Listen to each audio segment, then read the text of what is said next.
My sister was abducted by a mermaid when she was 10, and this is her story. We were raised in the rural areas by our grandparents. Since they were elderly, we helped a lot around the house. Our mother was in the city working, and she would send money home every month. One fateful day, my sister, whom we'll call Tanya, and I woke up late for church.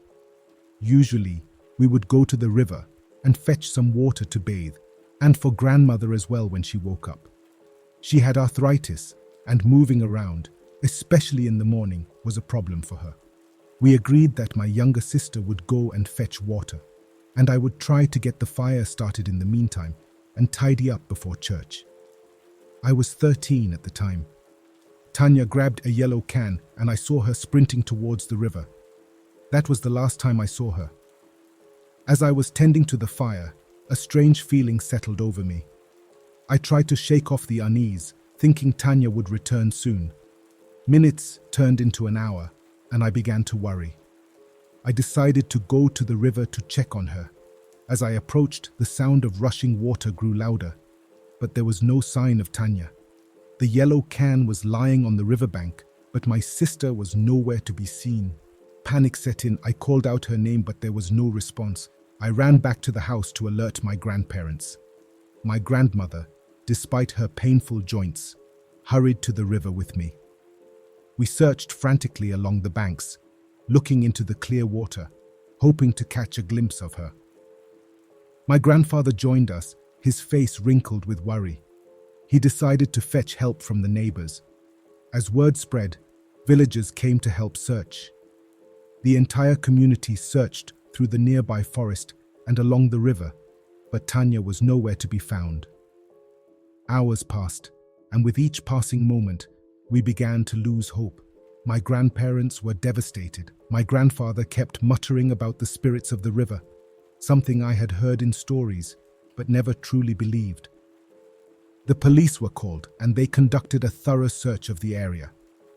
Their conclusion was that Tanya had likely been taken by a crocodile, a common danger in our region. But deep down, my grandparents were not convinced. They believed something far more mystical had happened. My grandmother insisted on visiting a traditional healer. She had faith in the old ways and believed that a healer could offer answers that modern authorities could not. The healer performed a ritual, using bones and herbs to commune with the spirits. After a long, intense silence, she spoke. "The girl is not dead. The river spirits have taken her."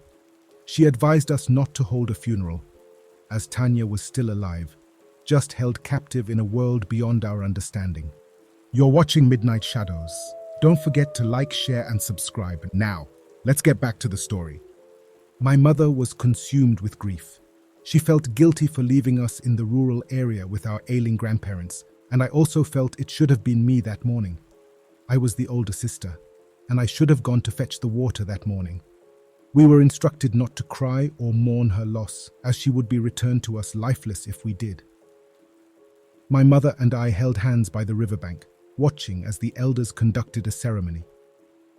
A cow was slaughtered to appease the water spirits, and we were told the mermaids would bring Tanya back at a time they saw fit. 10 years passed. I moved to the big city with my mother. Life had to go on. The traditional healer advised us it could be a long time before Tanya was brought back to us. Reluctantly, we moved on. I even got engaged and was about to graduate from university. Then, a phone call came that changed our lives once again. A girl who claimed to be Tanya had walked to my grandparents' place, insisting she was Tanya and that this was where she used to live. We were on the next bus back. As we arrived, we saw the girl sitting under the shade of a tree, surrounded by many villagers, eager to catch a glimpse of the girl who had been abducted by the mermaid. She looked up and called my name, Nina. I was surprised she had recognized me. It had been 10 years, and we had both grown up so much. We were not allowed to embrace her. Rituals had to be done before she was accepted back officially. The elders wasted no time. They began preparing for the rituals to cleanse and reintegrate her into our community. My mother and I watched anxiously as they chanted and danced around her. Tanya's return was both a blessing and a mystery. What had she experienced in the world of the mermaids? As the rituals continued, I couldn't help but feel a mix of joy and apprehension. My little sister was back, but she was different. She carried an air of mystery, as if part of her still belonged to the river. After the initial ceremonies, the elders allowed us to approach Tanya. My heart pounded as I took small steps toward her. She looked up at me with those familiar eyes, and in that moment, it was as if no time had passed. "Nina," she whispered, her voice a soft echo of the sister I remembered. We embraced, and it was like a dam broke. All the years of pent-up emotions, the sorrow, the guilt, the hope, all of it came rushing out. My mother joined us, and we held each other, weeping for the lost time and the miracle of her return. Our plan was to leave immediately for the city, to forget and put this ordeal behind us. But Tanya refused. All she would say was she had a lot of work to do. As with most people who are captured by mermaids, Tanya had changed. She was no longer the girl with the infectious laugh. She was one with the spirits. Tanya's refusal to leave the village was both baffling and heartbreaking. It was as if she had been given a mission, one that only she understood. She spent hours in the forest and by the river, communing with the spirits, performing rituals, and healing the sick.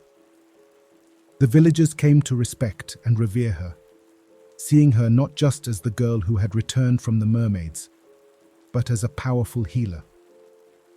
Word of Tanya's abilities spread quickly. People from far and wide journeyed to our village, seeking her help.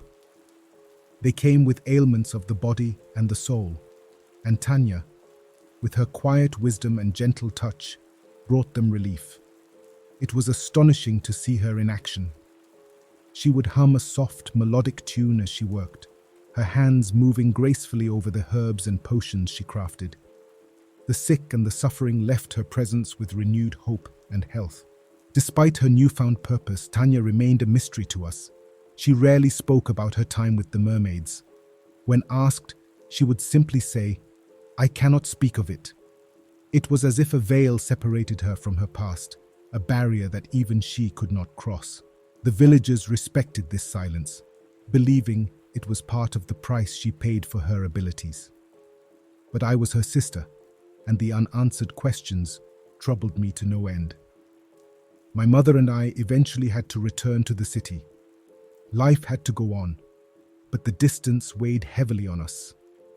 We visited Tanya as often as we could. She had become a legend, a living testament to the power of the spirits. One night, as I sat in silence next to Tanya, she spoke. "Nina, there is something you must know. The mermaids, they showed me things. They taught me the ways of the spirits, but they also warned me. Our world and theirs are connected in ways we cannot understand. They told me I might have to return someday to keep the balance." "Return? You mean go back to them?" She nodded. "Yes, but not yet. There is still much for me to do here." I wanted to protest, to tell her she couldn't go back, but I knew it was futile. Tanya's path was no longer something I could influence. She was part of something much larger, a world that was beyond my comprehension. "Please do not tell Mother. She worries too much." Tears ran down my face, hidden by the darkness in the room. One afternoon, as we sat by the river, I finally gathered the courage to ask her about the future. "Tanya, how will we know if you have to go back?" She looked out over the water, her expression distant. "The spirits will call me," she said simply. "When the time comes, I will know." Her words offered little comfort, but I understood that this was beyond my control. All I could do was cherish the time we had and support her in any way I could. We spent many evenings talking, laughing, and reminiscing about our childhood. Tanya seemed to take joy in these moments, as if they were a precious gift. One evening, as we prepared to leave the village and return to the city, Tanya took me aside. "Nina," she said, Her eyes filled with an intensity I had rarely seen. "Promise me you will take care of Mother, and promise me that if anything happens, you will trust in the spirits."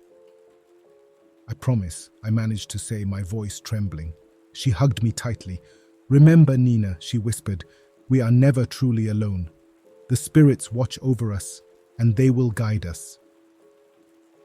As we boarded the bus back to the city, I couldn't shake the feeling of impending loss. Then, one evening, as I was preparing dinner, the phone rang. My heart raced as I picked it up, fearing the worst. It was one of the villagers, his voice urgent and filled with concern. "Nina," he said, "you must come. Tanya, she has been called." I dropped the phone, my hands trembling. The time had come. The spirits had called her back. My mother and I rushed to the village. When we arrived, we found Tanya at the riverbank, surrounded by villagers. She stood there, calm and composed, a faint glow seeming to emanate from her. "Nina," she said, her voice steady, "it is time." I wanted to scream, to beg her to stay, but I knew it was useless. The mermaids had called her, and she had to go. We embraced one last time, tears streaming down my face. "I love you," I whispered, my voice breaking.